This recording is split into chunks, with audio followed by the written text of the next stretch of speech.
Chapitre 21. Ne pas se croire éloigné ou séparé de Dieu. Il est des personnes faibles de santé, qui voyant tant d'austérité et de travaux dans la vie du Christ et des saints, et se sentant elles-mêmes incapables de cet effort vers lequel, intérieurement, elles ne sont pas d'ailleurs portées, deviennent craintives. Elles se croient tout à fait éloignées de Dieu, parce qu'elles ne mènent pas une vie assez sévère. Cette disposition n'est pas sage. Pour aucun prétexte, en effet, qu'il s'agisse de quelques imperfections, d'une infirmité naturelle, d'une impuissance à s'élever extérieurement à un mode de vie plus rigoureux, ou d'une certaine irrégularité dans le goût que nous éprouvons pour le service de Dieu, rien ne doit faire supposer à un homme de bonne volonté qu'il est plus éloigné de Dieu. L'essentiel, c'est qu'il ait toujours grand soin d'extirper jusqu'à la racine tous les vices graves et tous les défauts importants, de manière à ne jamais consentir, même au péril de sa vie, à faire quelque chose contre les commandements de Dieu. Tant que cette volonté se maintiendra, il n'y a pas de raison pour croire qu'on est éloigné de Dieu. Vous ne pouvez pas encore faire une pénitence plus rigoureuse? Eh bien, faites ce que vous pouvez, et ce sera assez.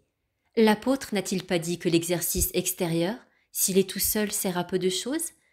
Mais la piété est utile à tout. Timothée chapitre 4. Timothée chapitre 4. La piété, en effet, fait en tout ce qu'il y a de meilleur. Un homme pieux voit-il quelqu'un accomplir de grandes œuvres, il remercie Dieu d'avoir donné à cet autre la grâce et la force de pouvoir suivre le Christ Jésus et les saints qui sont venus après lui, dans l'austérité de leur vie pénitente et exemplaire.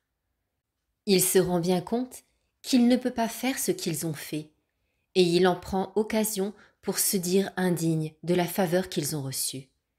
Il se méprise sincèrement devant Dieu, ou bien il s'efforce de vénérer et d'aimer dans les autres ce qu'il est incapable, il le sent bien, de posséder lui-même.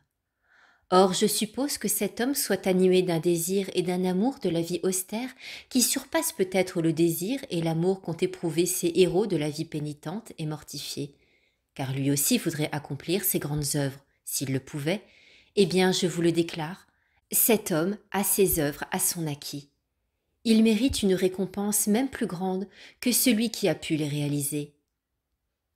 Ah, ne vous croyez donc pas éloigné de Dieu, parce qu'il y a des choses que vous ne pouvez pas faire.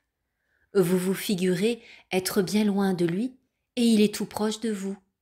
Il se fait votre compagnon intime sur le chemin de la vie, et supposez qu'il ne soit pas entré pleinement dans votre cœur, il se tient à la porte, debout, et il frappe.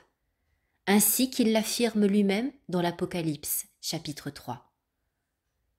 Si vous lui ouvrez la porte de votre volonté, il entrera et il mangera avec vous et vous mangerez avec lui à la même table. Or, après le repas, vient le repos. Eh bien, celui à qui le Christ a fait l'honneur de manger avec lui, c'est-à-dire celui dont l'âme est habitée par le Christ, ne peut manquer d'avoir le vrai repos de l'esprit et du cœur. Soyez-en sûrs, le Christ devient l'hôte de quiconque veut sincèrement le posséder au fond de lui-même et imiter sa vie dans la patience, dans l'amour et dans toutes les autres vertus.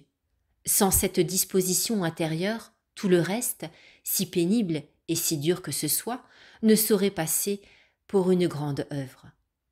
Cependant, au sujet de l'austérité de la vie, remarquons que chacun doit bien examiner l'attrait et l'impulsion que Dieu lui donne. Tous ne sont pas intérieurement inclinés à suivre la même voie pour aller à Dieu. Tous ne peuvent pas avoir le même mode de vie. Pas plus que chaque particulier ne peut avoir tous les modes. Que chacun donc conserve ses bonnes habitudes et s'en tienne à ses louables pratiques en tâchant d'y ramener tout le reste et de rattacher à ses intentions les intentions de tous. Un changement trop fréquent dans les habitudes et les exercices rend l'esprit versatile. Oui, tout ce qui pourrait vous venir d'une autre manière de vivre, vous le trouverez dans celle que vous avez, pourvu que celle-ci soit bonne et louable. Au surplus, celui qui n'a d'autre intention que pour Dieu et qui n'aime que lui seul, et qui en même temps désire voir tous les autres, dans tous leurs exercices, chercher et aimer Dieu uniquement, devient par le fait même participant de toutes leurs bonnes habitudes et de toutes leurs saintes pratiques. Et ceci doit s'entendre même des manières de vivre plus austères et plus rudes de certains saints. La charité, en effet, qui nous fait aimer le bien dans les autres, vous met en participation de ce même bien.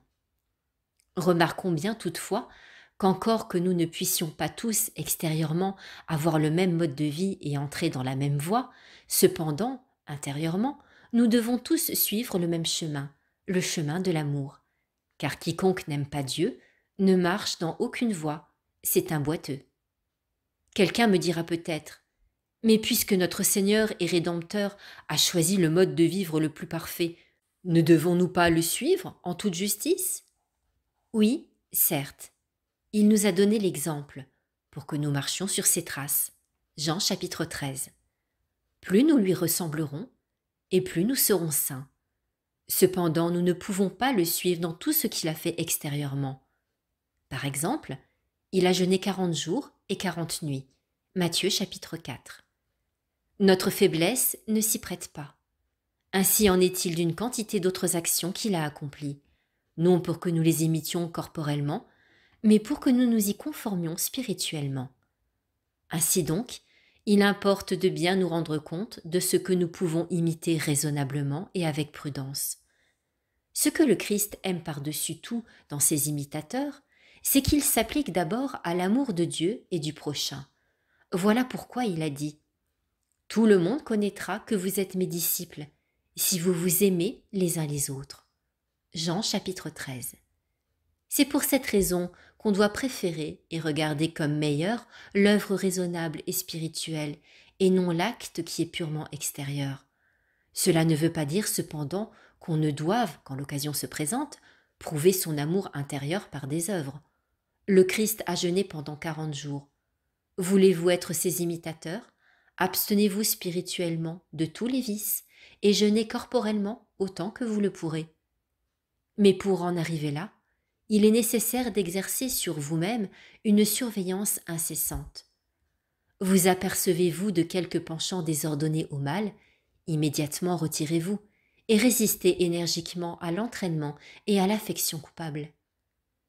C'est surtout dans ces choses corporelles vers lesquelles nous sommes sollicités davantage que nous devons apporter le plus d'attention, nous vaincre et nous mortifier pour l'amour de Dieu par exemple, dans la recherche du boire et du manger, et dans les autres circonstances de bien-être dont nous n'avons pas absolument besoin. Il arrive aussi fréquemment qu'on a plus de mal à accepter avec patience telle ou telle parole un peu dure, sans aucune importance d'ailleurs, que d'autres n'en ont pour supporter des terribles coups et des plus sanglants outrages. Apprenons donc tous à subir, pour la gloire de Dieu, quelques petites choses, puisqu'enfin il a daigné, lui pour notre salut, aller au-devant des plus grandes souffrances. Voilà comment nous devons suivre le Christ selon la pauvreté de nos forces. Nous ne nous imaginerons pas être le moins du monde éloigné de lui, tant que notre volonté est bien décidée à suivre ses préceptes et à se conformer à la sienne. Dans la mesure où notre obéissance et notre humilité seront plus parfaits, dans cette même mesure, nous serons aptes à supporter davantage et à suivre de plus près le Christ. Nul jamais n'est arrivé à être aussi humble et aussi obéissant que le Christ. Gloire à lui dans tous les siècles, ainsi soit-il. Voici une note supplémentaire de Surius. Elle sert de titre au chapitre suivant. Elle est insérée en bas du texte. En voici le contenu. Ce n'est pas sans une grâce spéciale que le Christ a donné au docteur Jean Tollet d'écrire ces admirables et salutaires leçons.